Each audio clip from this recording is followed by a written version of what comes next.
and welcome to the Power Up Talk Show, a talk show where we bring together community leaders and inspirational people that are making a difference in the world.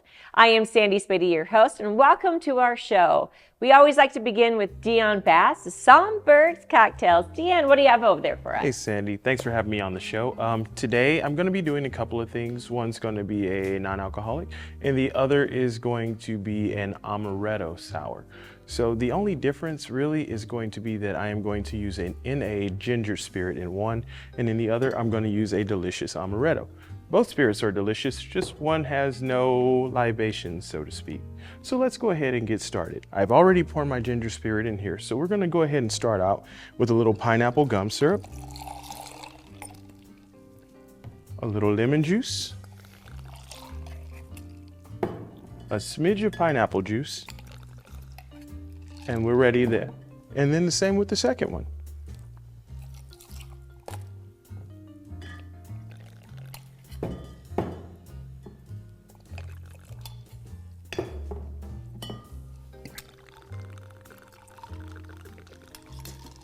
All right, now once we have those prepared, we're gonna give them a little shake. What are you seeing when you shake cocktails? I always wonder what people do at home. Shake it up. Isn't it, what's her name, Taylor? How she seem to hate me. Yeah. What's her name? Taylor girl. Shake. Yeah. Don't get mad at me. Ooh, look at that. That was fabulous. He's so good. I'm gonna give that a little pour. It looks pretty. Delicious.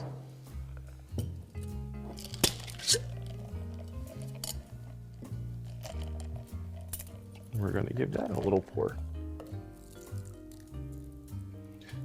When done correctly, this makes a delicious amaretto sour and a delicious NA sour. They're beautiful, they're tasty, and they're wonderful to drink. Remember that I'm a professional, and please try this at home. Cheers, till next time.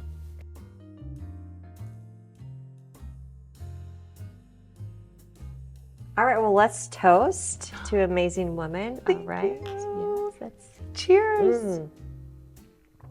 so yummy. Yes. Okay. I'm so excited for my guest today.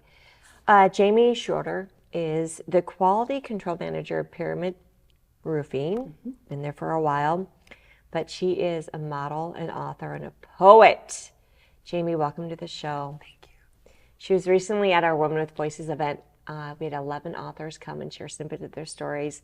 Each story was different, but yours really felt close to my heart for a number of reasons. And I just want to share with the audience really what your book is all about. Thank you. You're welcome. My name is Jaymie Schroeder. I'm a local feminist author, and I write about what I would call hot topics, what I would call not the most comfortable topics, but true passionate topics to me because I write mostly from personal experience. Yes. Addiction, alcoholism, abuse. The biggest precursor for domestic violence is children being abused, and domestic violence is the biggest motif in this first book of mine. Yes. Do you want to share that part of that poem that you shared with Yes. us, and then we can go into that? It was so beautiful the other night. Thank you so You're much. Okay, I will read. And it's called Unearthed. Thank you. Yes, Unearthed, only available on Amazon, and I can read either One Cold Table. Yeah, I think that was good. One Cold Table, We might do another. Who knows? We'll see how we do it. page 9, and One Cold Table. There are no guests at this old tattered wooden table. The gouges in the wood have seen little people dragged across the floor. There have been 100 times that the splinters on the filthy legs that the children played around wished that they would never hear the children's screams again. When the table was finally passed down, there was relief in something warm finally being served for supper, but the table could still smell the absence of love in the air. Trampled little children grew to be trampled little adults. The air remained nauseating and each room cold until the little adults learned that they could find a new table. I have also realized in writing my book, I liked to switch things up a little bit, and sometimes you want things a little lighter, but truly those authentic, just beautiful. real feelings is what got me here today, and I would encourage anybody that wanted to write a book to do it. Writer's therapy is a real thing, and whether you're writing poetry like me or journaling, whether you do something with it or not, I encourage writer's therapy at all costs. Here's organic love on page 7. Organic love. Organic love is large like the ocean. With organic love, you share your deepest secrets and your biggest aspirations with each other. Organic love never stops growing. Whether the sun is shining or the sun is crying, you learn and grow together. In organic love, sometimes you hold hands in public, sometimes you hold hands falling asleep. Organic love is imperfect, but it never fails, never fails, never fails. Another great one. So again, Amazon. I do. Unearthed, a collection of poems by Jaymie Schroeder. Amazing. Poems are magical. They can tell the story without having to explain the whole story, but you get it. It's like you're there. Beautiful. Let's talk about your childhood, right? So many children, right? I have been on so many nonprofits, and children always have just a huge thing in my heart, because no one really has a perfect childhood. If they say they do, they're wrong. Some have it worse, some have it better, but let's share your childhood. I was a ward of the state from 13 to 19, and for that to be the first thing to come out of my childhood, obviously it was something that affected me. There were wonderful aspects of my childhood. My mother sometimes worked multiple jobs to make sure we always had things on Christmas. We always had things on birthdays. But my mom was a single mother. She worked at Burger King, and my father was incarcerated, and drugs and alcohol was this topic of conversation that nobody wanted to talk about. Honestly, I didn't know why my dad went to prison. Had I have known, I may have navigated things differently in my life. I may have never drank as young as I did, and I was a 13-year-old ward of the state. When I hit, adolescent years, Mom and I really struggled, and I ended up a ward of the state, and I ended up actually placed into the care of a man that was supposed to be my protector, and immediately began a sexual relationship with me. And so where things could have gone one way or another, I really got lucky. At 18, I dropped out of high school. I got my GED. I went to college, and I accomplished a lot that I think surprised most people, if not every single person in my life, really. Yeah. Let's talk about that relationship, because I've served on many boards with human trafficking and even domestic violence, right? Why don't they leave? Why do you get stuck there? Why don't you just walk away? 7 times is an actual statistic of abused women that actually leave 7 times before they finally leave. And I don't know about children, but it's like in sex trafficking, right? Why don't they leave? And it's about your childhood, right? There's things that have happened or some wounds somewhere that were never healed. Right. Why don't you share with the audience a little bit about how this, I called it something. Yes. Intimate Protector to enemy. Protector to enemy?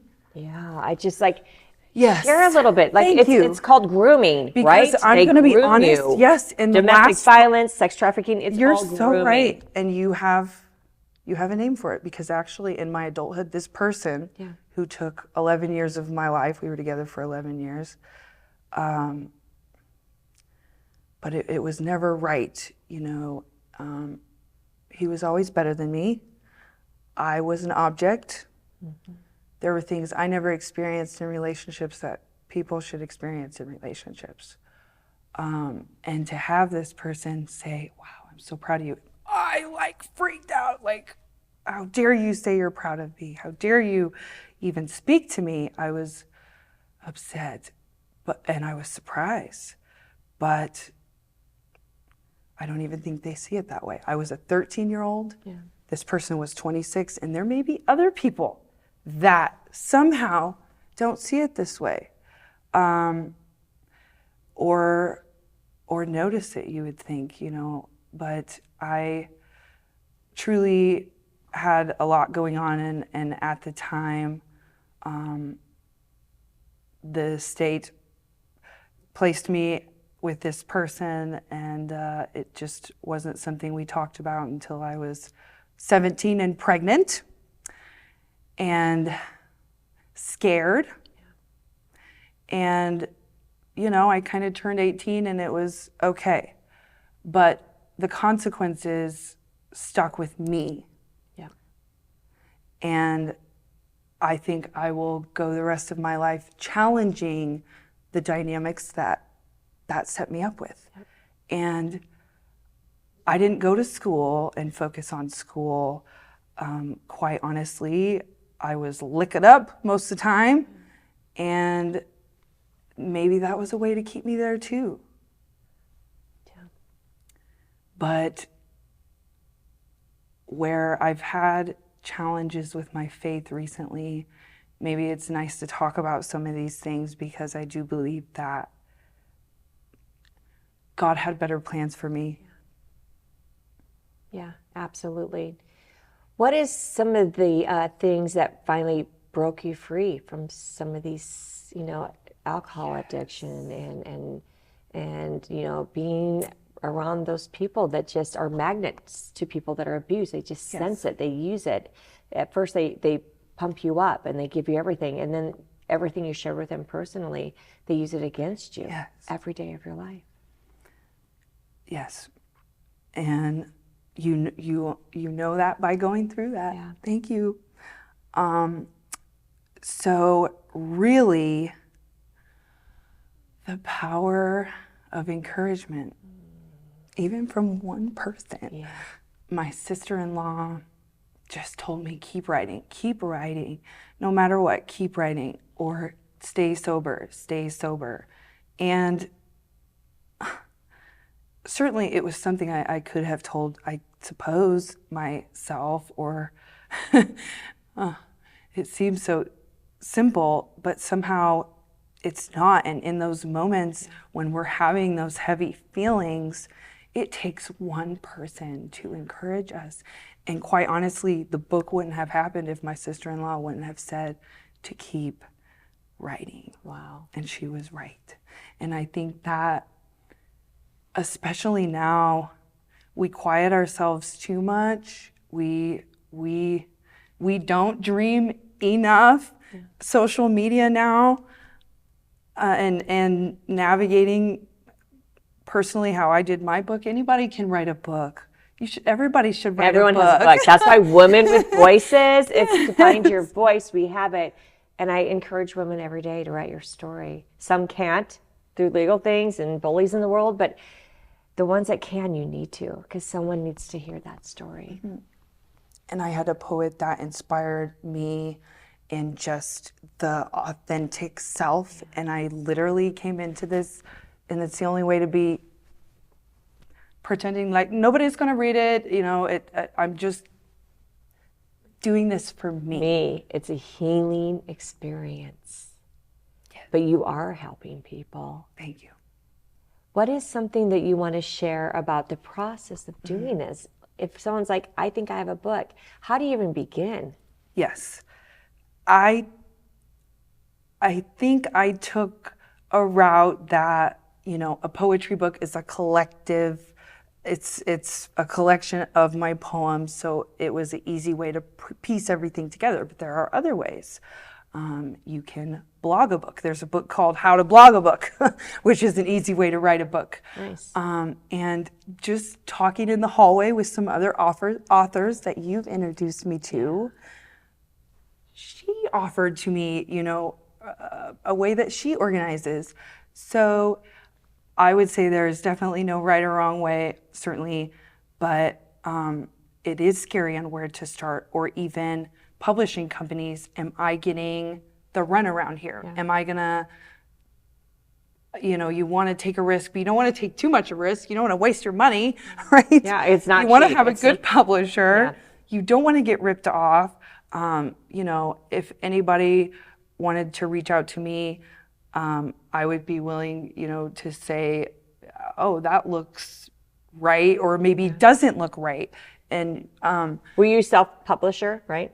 I actually went through Ebert and Wine. Okay, So my that's good to biggest suggestion would be to do what I did. Naturally, they made it easy for me, and I picked, you know, what worked best for me, and it was all online. So the hardest part, I would say, is finishing, and the biggest suggestion is to finish it. Whether you do something, you know, with it or not, that was my best feeling in the whole process anyway. I have to say it. That you did it. Yeah. Yes. I'm Yes. done. You did it. What is it that you would like these women that pick up your book? What is it that you would like to help them with? I know you and I both talked about codependency, right? I graduated. Thank you. It's a real thing. Yes. So many women are caretakers. And I think with Women with Voices, I started that after the pandemic because so many women were so lonely because we took so much more on because that's what women do. But we have to have that boundary of what is like right and wrong, right? But sometimes when you're wounded, you don't see that. Share a little bit about that, how you found that, and how you can help others that are maybe living through that. Yes. I think that just, I'm sorry, I'm lost. How can you help the audience that are going through maybe what you're going through now to help them find maybe the codependent group, you know, Yeah. just different resources that helped you? So there are a couple, particularly in Omaha, and their websites are live. You can go on Alcoholics Anonymous website in Omaha and find a meeting every day, all day. And I go to meetings once a week for that. And then there are codependency meetings in Omaha, Wednesday evenings at the 12-Step House. And truly, whether it's writing, whether it's music, anything artistic, Painting, for me, yeah. But I think it's you know, most of us naturally, but for me, that's all of my confidence. There was no confidence. Writing or my photography and modeling, I say, built the confidence that men destroyed in my relationships. And I had goals to get published for my modeling and published for my writing, and it was a huge goal just to get published for my writing. Oh, absolutely. I know that. And then I did it. But I was more excited for the writing and more challenged, I think, with getting that. It's a lot of work. I know, it's a lot of work. As far as, you know, getting yourself help, you know, I always say the first thing is realizing you have a problem. The second thing is finding someone to help you. The third thing is get rid of the people that are destroying you, right? You have to let go of people. Yeah. And as hard as it is, because people love to love. Like you mentioned in your interview I saw you on, I still loved him. It is so true. And people that live through domestic violence and sex trafficking, you have that unhealthy love that is so unattainable, but yet we strive for it every day, but it's not real. But that's all we know. How did you finally take those steps Thank you. to break free? It wouldn't have happened without alcohol for me because I was a target. Yeah. With the alcohol for me, Yeah. it was a target on my back. And I drank every day from 13 years old at that relationship with that person to 33. I will be 35 in a couple months and almost a couple years sober. Right here, girl. Yes. And you're doing it. Thank you. You've done it. And I also, though, we need things to do, right? And I just encourage women to keep doing things, whether you're starting your own businesses. You have women starting their own businesses, giving their car away for a week. I mean, it's unbelievable what we have right here in Omaha and what you're doing and what other organizations are doing, teaming up with you and the people that we have here. And please, please don't hesitate, don't second guess yourself. Now's the time. Get out there, do the things you want to do, and don't feel bad about it. Yeah. Because you can't change the past. You can't worry about the future, but you have today, right now. What's my step today? How can I get better today? And those little steps make the day. And you get better and better and well and healthier. But you need your people, right? You go to meetings. You find that the tribe that helps you stand I had up. to get the men out Yeah. that weren't. Absolutely. The day before my big book launch, I had this book launch, and it was the day my book is coming out. 2 days before, the person I was in a relationship with, starts acting out. But now you see the Yes, signs. I wouldn't even be with that person now. I wouldn't have even met that person now. Yeah. And I kind of was an alcoholic that got with another alcoholic. Yeah, it's- And when I decided to get sober and that person went with me to one meeting and then wouldn't go anymore because that person had these problems too, several legal incidents, Yeah. I didn't think I had a problem until we both started clearly not getting along and having problems. Yeah. And when you're battling somebody, or if somebody, our friends, our loved ones, it is hard, but there are times where you have to stop and either take a break now or take a break entirely. Yeah, take a break for And we deserve and owe it to ourselves to be respected and to not be treated poorly. And I'm thankful that my mother came over those couple days before and she said, "You're still going to have your book launch? We're still going to do this? Yes. Get up.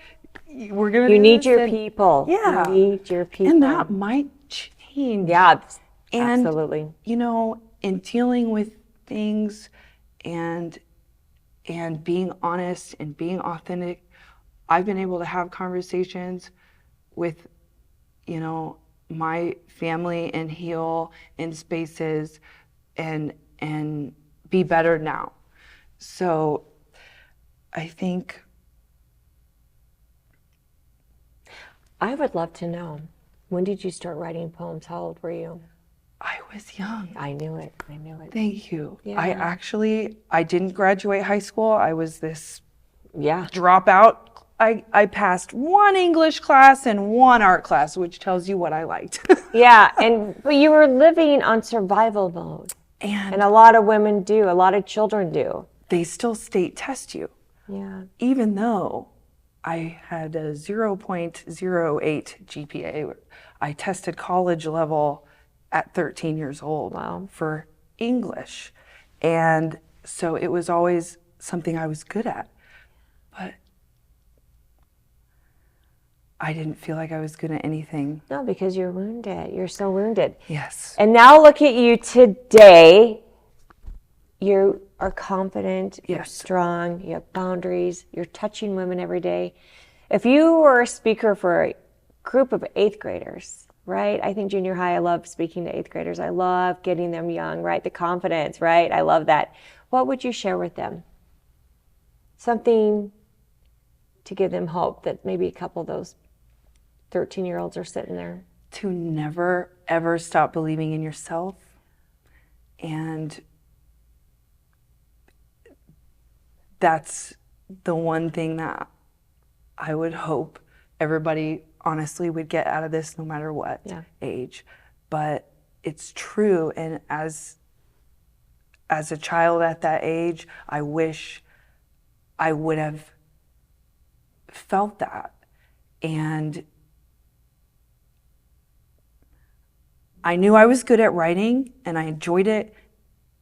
And I don't know, I guess it was just something maybe kind of that came naturally, because obviously I wasn't doing anything right. I was a wreck, I was a mess. But I got some feedback that I was good at that from somebody at some point. Nice. And I had a caseworker that told me, even though we were poor, dirt poor, and I knew, oh, college isn't an option for me. No, it was. You may not understand what options are out there or what is available or what resources could be of use to you. I didn't do this myself. Yeah. And not only did I have, a sister-in-law, I had somebody that was a neighbor, that was an author and an artist. Mr. Jeremiah Neal did a lot of the murals in Omaha beautiful, downtown. And I happened to move next door to him, and he was someone that had done this and told me, here's a copy of my book, you can do it too. That's all I want out of this. Encouragement. Hope for this, that this is prime example of, if you work towards something, if you have a goal, no matter what, you can get there. You just need to start taking those steps and the right avenues. Yes. How can people get a hold of you? Thank you. Unearthed book on Amazon. Website, Instagram. Instagram. You can get a hold of me on Instagram if you have any questions about Ebert and Wine publishing process or their website. I will send it to you. Nice. Thank you. Well, thank you for being here. Thank you so much. You're amazing. You are. Thank you. Audience, don't let things hold you back. Find the right people. Get rid of the ones that are not your people. And know that you can do it, but you don't have to do it alone. Go make a difference.